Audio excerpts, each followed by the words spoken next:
నా కుటుంబం వెళ్ళకపోతే నాకేటి, నా పిల్లలు వెళ్ళకపోతే నాకేటి, నేను వెళ్ళకపోతే నాకేటి, నా భార్య వెళ్ళకపోతే నాకేటి, నా సంఘం వెళ్ళకపోతే నాకేటి అనే మంద దృష్టిలో ఉన్నాడేమో.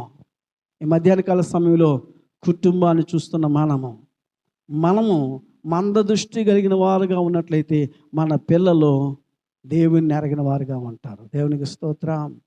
తల్లిదండ్రులుగా వాక్యం తెలుసుకున్న మనము మన పిల్లలకి వాక్యం నేర్పించాలి. అయ్యా రేయ్ పడుకొని లేచిన వెంటనే తీ బైబిల్ తీయకపోతే నీకు టిఫిన్ లేదు.